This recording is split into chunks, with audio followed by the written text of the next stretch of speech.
असतो मा सद्गमय तमसो मा ज्योतिर्गमय मृत्योर्मा अमृतं गमय। ओम शांति शांति शांति।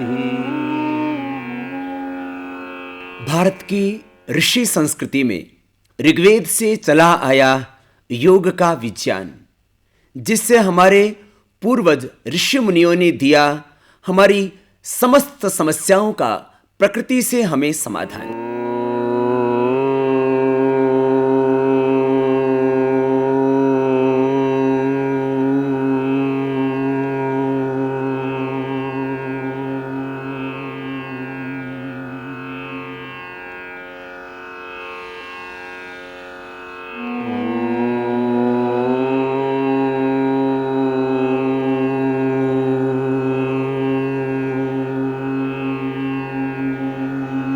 शरीर को स्वस्थ, सुंदर, सुडौल और आकर्षक बनाने के लिए बता रहे थे हम आपको योग का अभ्यास। कपालभाति प्राणायाम तो आपको करना ही होगा, और कपालभाति प्राणायाम यदि पृथ्वी मुद्रा में बैठ के आप करते हैं तो आपका भार जल्दी कम हो जाता है। हाँ, मुद्राओं का बड़ा विशेष लाभ है प्राणायाम में। यदि आपको जोड़ों में दर्द है तो आप वायु मुद्रा में बैठ करके कपालभाति करेंगे तो आपका ESR बहुत जल्दी नॉर्मल आ जाएगा, यूरिक एसिड कम हो जाएगा, आर फैक्टर पॉजिटिव से नेगेटिव आ जाएगा और आपका बढ़ा हुआ दर्द बहुत जल्दी कम हो जाएगा। मुद्राओं का एक विशेष लाभ है। तो आप कपालभाति प्राणायाम पृथ्वी मुद्रा में बैठ करके करें यदि आपकी बॉडी परफेक्ट शेप में नहीं है। शरीर को स्वस्थ, सुंदर, सुडौल और आकर्षक आपको बनाना है। कपालभाति प्राणायाम 15 मिनट से आधा घंटा, जितना वजन बढ़ा हुआ हो उतनी ही ज़्यादा देर करना है आपको कपालभाति का अभ्यास। यदि आपका वजन 30 किलो बढ़ा हुआ है तो 30 मिनट कपालभाति, 40 किलो बढ़ा हुआ है तो 40 मिनट, और 60 किलो का आपका वजन ज़्यादा है तो सुबह शाम 2 वक्त आधा आधा घंटा कपालभाति। फिर बैठ करके करने वाले अभ्यास, इनको थोड़ा फास्ट करें। आप शुरू में धीरे धीरे करेंगे। पहले एक राउंड किया, पहले ऐसे 5-5 बार किया दोनों तरफ से, क्लॉकवाइज एंटी क्लॉकवाइज। फिर आप इसका दूसरा राउंड करें। जैसे हम कपालभाति के 3 राउंड कराते हैं 5-5 मिनट के, ऐसे ये 10-10 बार करके एक राउंड हुआ। फिर थोड़ा सा दूसरा अभ्यास कर लिया, फिर आप दूसरे अभ्यास करने के बाद फिर पहले राउंड पर जा सकते हैं। आप इस तरह से आप अपनी बॉडी को परफेक्ट शेप में ला सकते हैं, शरीर को स्वस्थ, सुंदर, सुडौल, आकर्षक बना सकते हैं। आखिर आकर्षक शरीर की किसको चाह नहीं, सभी तो चाहते हैं वो देखने में खूबसूरत लगे। यह 2 अभ्यास बैठ करके, फिर 5 अभ्यास खड़े होकर के, उनको हम स्लो मूवमेंट में बताते हैं। हम आपको एक एक अभ्यास 5-5, 7-7 बार करके बताएंगे। फिर आप इन अभ्यासों की आवृत्ति कई बार कर सकते हैं, उससे आपको ज़्यादा लाभ मिलेगा। हाँ, याद रखें, पहले दिन एक्सरसाइज ज़्यादा ना करें, उससे फिर आपके मसल्स पेन करने लगते हैं। इतना भी रखें आप थोड़ा सा ध्यान। 5 अभ्यास खड़े होकर के और 3 अभ्यास फिर लेट करके होते हैं, बॉडी को परफेक्ट शेप में लाने के लिए। खड़े होकर के अभ्यास आपको बता रहे हैं स्लो मूवमेंट में। तो पहला अभ्यास आप इस तरह से शरीर को हिलाते हैं। आप बहुत भारी भरकम है तो इसी तरह से कीजिए, फिर धीरे धीरे आपकी स्पीड बनेगी, फिर आप ऐसे कर पाएंगे। तो इसी का पूरा का अभ्यास है कि आप हाथों को फिर पूरा हिला दें और पैरों को भी पूरा हिलने दें ऐसे आप। तो जब थक जाएं तब रुक जाएं और फिर अगला अभ्यास कर लें, फिर दोबारा से इसकी आवृत्ति कर लें। तो ये अभ्यास बॉडी को परफेक्ट शेप में लाने के लिए पहला, ये दूसरा अभ्यास इसी का पूरक अभ्यास था। अब इसके बाद आपको हम खास अभ्यास बता रहे। अब वजन बढ़ता है तो कहाँ से बढ़ता है? पहला अभ्यास तो पूरी शरीर की कैलोरी को, पूरे फैट को बर्न करने के लिए, क्योंकि जब जो है आपकी कैलोरी बर्न होगी तो उस एनर्जी के रूप में काम आएगी। और एक्सेस फैट बढ़ा हुआ है, वो भी जब आपका फैट बर्न होता है तो उससे भी आपको एनर्जी भी मिलेगी। ये हार्मलेस वेट लॉस का तरीका है। अब सेकंड पोज, खड़े होकर के अब आपको चाहिए कि यहाँ से लेकर के यहाँ तक पूरा शरीर में जो वजन बढ़ा हुआ है, अक्सर वजन या तो यहाँ बढ़ता है या यहाँ बढ़ता है या यहाँ बढ़ता है या फिर यहाँ बढ़ता है। और फिर एक तरह से साइंटिफिक स्ट्रेचिंग एक्सरसाइज भी है कि आप इस तरह से एक हाथ को आपने ऐसे उठाया। अब आप जब इसको ठीक तरीके से करेंगे तो आप देखेंगे एड़ी से लेकर के और कंधे तक, ऊपर हाथ तक पूरे शरीर का इसमें व्यायाम होता है। ऐसे दूसरी तरफ से अब इसको फास्ट करेंगे तो ऐसे और ऐसे। तो फास्ट करने से जो लोकल एरियाज में बढ़ा हुआ फैट है, खास करके कमर के दोनों साइडों में बढ़ा हुआ जो फैट है, वो आपका इससे कम हो जाएगा। फिर आपके चलते वक्त जो है पार्श्व नृत्य बंद हो जाएगा। जब आप चलते हैं तो इधर से कमर जो है नाचती रहती है, ये जो साइडें जो बढ़ी हुई हैं ये आपकी एकदम कम हो जाएंगी और खिंचा हुआ शरीर, सदा हुआ शरीर। तो आप इसको ज़्यादा बार कर सकते हैं, 15 बार, 20 बार, 30 बार, 40, 50 बार तक कर सकते हैं। मानो आपने 6 राउंड कर लिए, पहले 10 बार किया, फिर थक गए, फिर रुक गए, बाद में आप 50-60 बार लगातार भी कर पाएंगे इसको। अब अगला पोज, खड़ा होकर के दाएं हाथ को बाएं पैर के पास ले जाएंगे और बाएं हाथ पीछे ऊपर। तो इससे यहाँ का और यहाँ का और यहाँ का ये सब फैट कम होगा आपका। क्रॉस करके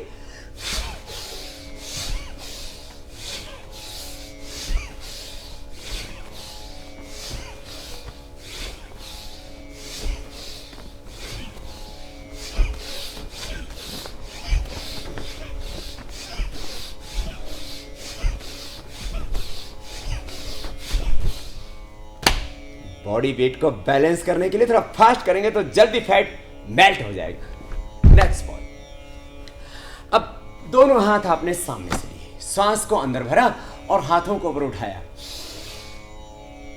सांस को बाहर छोड़ा और आगे झुक गए।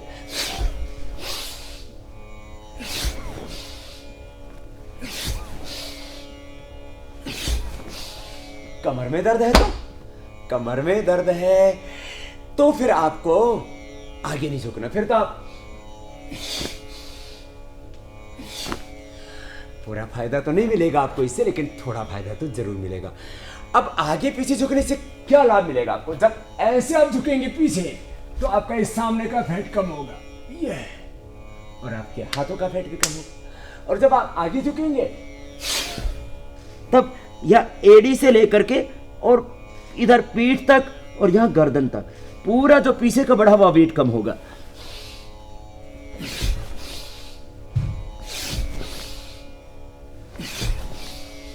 ऐसे आराम आराम से शुरू करते हैं, बाद में थोड़ा फास्ट कर देते हैं, उससे शरीर में ऊष्मा पैदा होगी। हाँ, पसीने से आप नहा जाएंगे। मैं हर दिन कहता हूं, पहले नहाओ पसीने से, बाद में नहाओ पानी से। फिर देखो कैसे जिंदगी आपकी स्वर्ग बनती है, कैसे आप इस जीवन में ही स्वर्ग का एहसास कर पाएंगे, स्वर्ग जैसी सुख का एहसास। हाँ, खूबसूरत तन, ऊर्जा और आत्मविश्वास से भरा हुआ मन, पूरी बॉडी परफेक्ट शेप में आएगी, पूरी बॉडी फ्लेक्सिबल हो जाएगी, पूरे एनर्जाइज हो जाएंगे, ज़्यादा काम कर पाएंगे। चाहे खेत में काम करें या ऑफिस में काम करें, जितना ज़्यादा करेंगे काम उतने मिलेंगे आपको ज़िंदगी में दाम, उतनी ही आपको मिलेगी समृद्धि। खैर, अब 5वां अभ्यास खड़े होकर के मैं आपको बता रहा था, 2 अभ्यास बैठ करके, 5 अभ्यास खड़े होकर के, 3 अभ्यास लेट करके, 8 आपको योग की क्रियाएं आती हैं। तो आप मोटे रह नहीं सकते, आप स्वस्थ, सुंदर, सरोवर, आकर्षक बन जाएंगे, जो हर एक व्यक्ति की चाह है। तो आप पहले इस पोज को ऐसे करें जैसे आप स्कूल में पढ़ते समय करते थे। तो अब इसको ऐसे करने से तो थोड़ा थोड़ा व्यायाम होगा, लेकिन जब इसको फास्ट कर देते हैं ऐसे, आप ऐसे फास्ट करते हैं तो फिर पूरे शरीर का नीचे से ऊपर तक हो जाता पूरा व्यायाम। 1 सेकंड में एक बार, 1 मिनट में 60 बार तक हो जाता है जब फास्ट करते हैं ऐसे, और पूरे शरीर में ऊर्जा जाती है, पूरी बॉडी से फ्लेक्सिबल हो जाती है। मोटे रहने का फिर प्रश्न कहाँ शेष रहेगा? तो ये 8 अभ्यास, एक अभ्यास आप पहले 1 मिनट करें, फिर 2 मिनट कर सकते हैं। तो 16 मिनट में 8 अभ्यास और 15 या 16 मिनट कपालभाति। हाँ, ज्यादा वजन बढ़ा हुआ है तो सभी अभ्यासों की मात्रा बढ़ा सकते हैं। खैर, ये खड़े होकर के करने वाले अभ्यास थे। अब 3 अभ्यास लेट करके करने वाले भी तो हैं। 3 अभ्यास जो लेट करके करने वाले हैं उनको जरा एक बार आपको बताते हैं। लेटने के लिए आप ऐसे सीधे लेट जाते हैं और सीधे लेट करके वेट को, भार को कम करने के लिए खास प्रक्रिया, और उसके लिए पहले एक पैर को उठाया। कमर में दर्द है तो दोनों पैर ना उठाएं। यदि आपको कमर में दर्द नहीं है तो आप दोनों पैरों को भी उठा सकते हैं, दोनों पैरों को इस तरह से उठा सकते हैं। इससे जो सामने जो पेट पर बढ़ा हुआ फैट है ना, वो कम हो जाएगा। फिर पैर को गोलाई में घुमाते, थाई बटक शीर्ष पर, पेट पेड़ू भाग पर, यहाँ कमर में साइड में बढ़ा हुआ जो फैट है वो कम हो जाएगा। गोल गोल घुमाना, आराम आराम से करना। कमर में दर्द है तो धीरे धीरे करना। कमर दर्द वाले भी ये 3 अभ्यास लेट के करने वाले तो इजीली कर ही सकते हैं। जो बहुत भारी भरकम है शुरू में धीरे धीरे होगा, बाद में थोड़ा फास्ट कर पाएंगे आप। एक पैर से होने के बाद दूसरे पैर से पूरी गोलाई में पैर को घुमाते हैं, बड़ा शून्य बनाते हैं क्लॉकवाइज, फिर उसके एंटी क्लॉकवाइज रिवर्स। और बाद में जब अभ्यास हो जाएगा और शरीर थोड़ा सा कंट्रोल में, नियंत्रण में आ जाएगा तो आप दोनों पैरों से एक साथ कर सकते हैं। तो मोटा पर रह नहीं सकता, जैसे दही को बुला दिया जाता है और मक्खन अलग हो जाता है। तो जो तुमने बहुत मक्खन मार रखा, बहुत माल मार रखा है, सब आपका खाया पिया जो शरीर में बहुत लग गया था वो हल्का हो जाएगा मेरे भाई। अब तीसरा खास अभ्यास लेट करके करने वाला साइकिलिंग। पहले एक एक पैर से ऐसे साइकिलिंग करते हैं, आराम आराम से ऐसे। ये कमर के लिए भी बहुत अच्छा है, दोनों तरफ से करते हैं। और जब शरीर थोड़ा सा नियंत्रण में आ जाएगा तो आप दोनों पैरों से एक साथ भी कर सकते हैं ऐसे।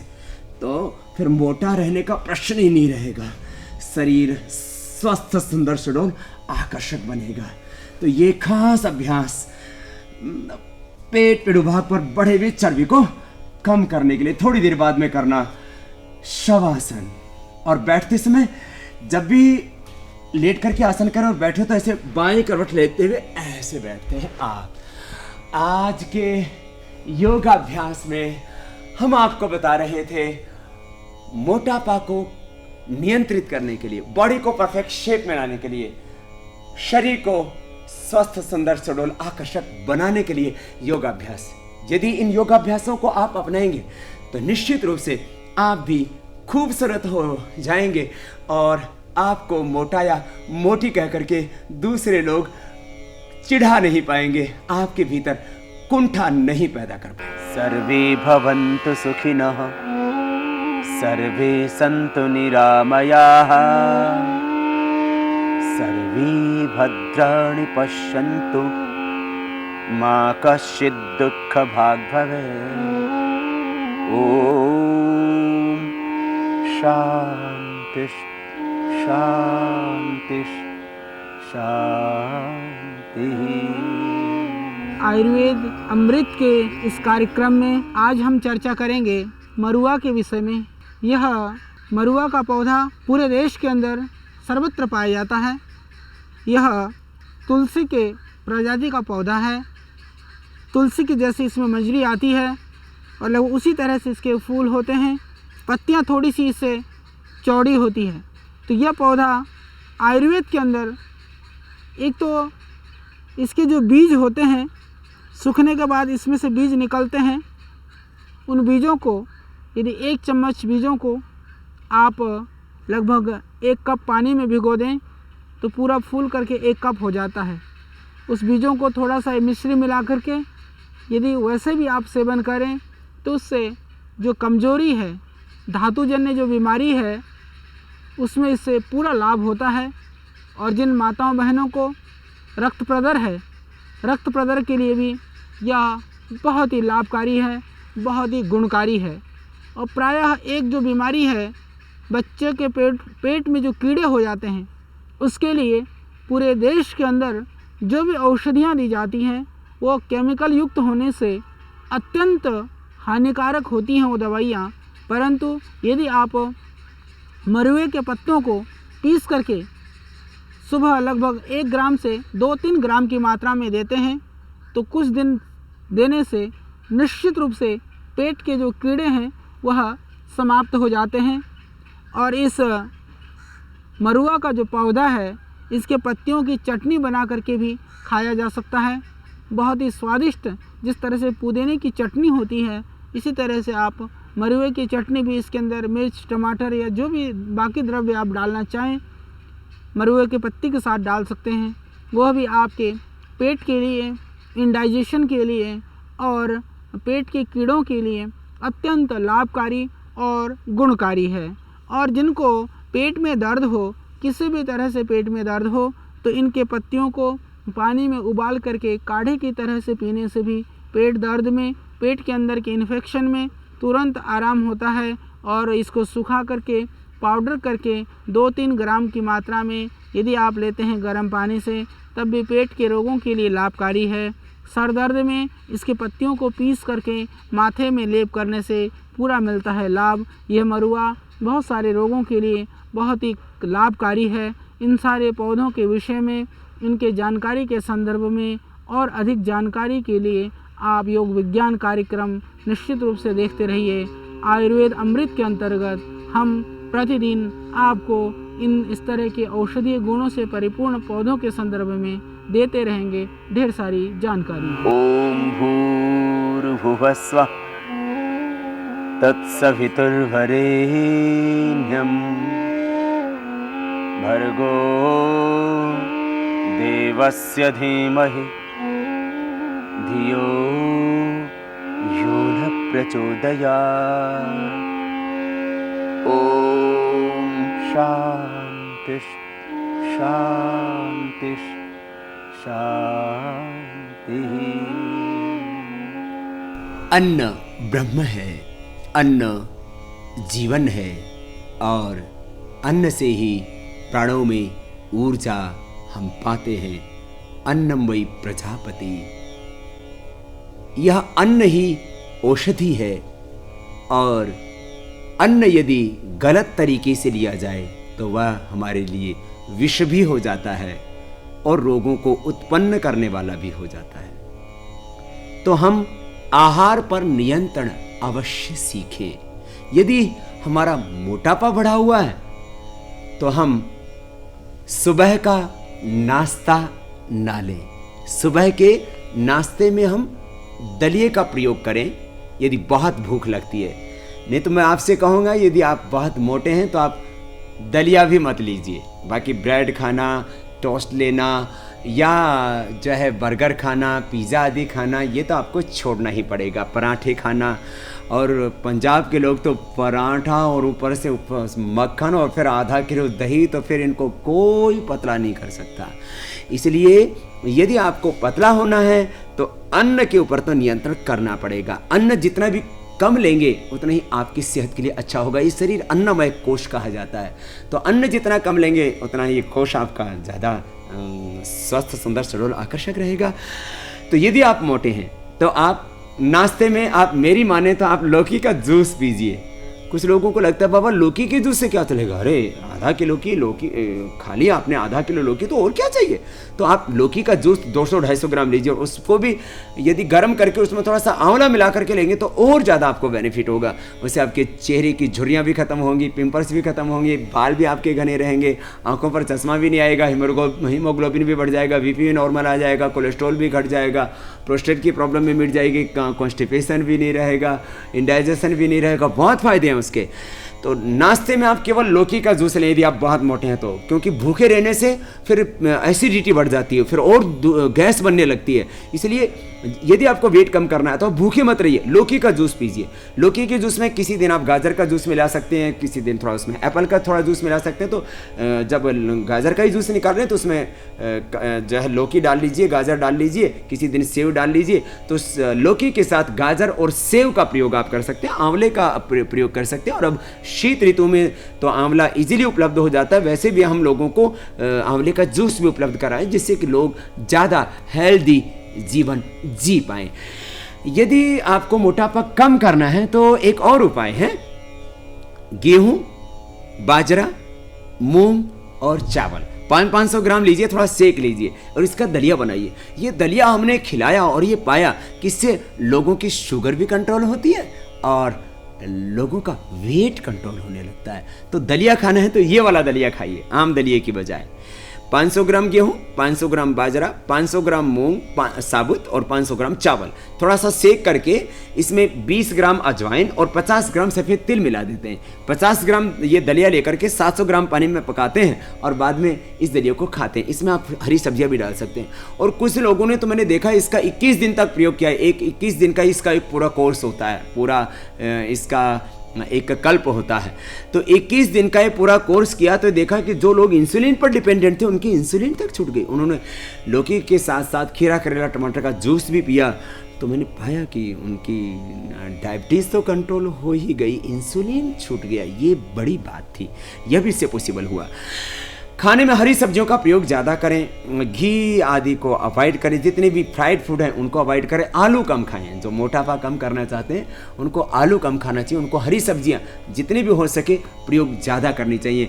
और हरी सब्जियों में भी भिंडी को अवॉइड करना चाहिए, हम भिंडी ज़्यादा ना लें। हाँ, टिंडा है, परवल है, कुंदरू है और लौकी है, तोरई है, हरी सब्जियां जितनी भी हैं वो, सीताफल है, सीताफल का जूस है।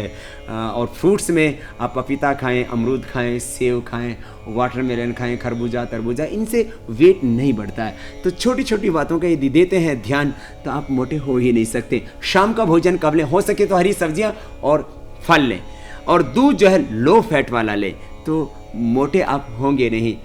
स्वस्थ, सुंदर, सुडौल, आकर्षक शरीर यदि आपको चाहिए तो थोड़ा सा जीभ पर तो नियंत्रण करना ही होगा। रसना और वासना, ये दो इंद्रियां सबसे ज़्यादा चंचल हैं। जिसने रसना को जीत लिया, जिसने वासना को जीत लिया, वो शहंशाह है, उसको दुनिया में कोई हरा नहीं सकता।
बंद करना ब्लड प्रेशर, शुगर की, अस्थमा की दवाइयों की जरूरत ही नहीं रह जाएगी।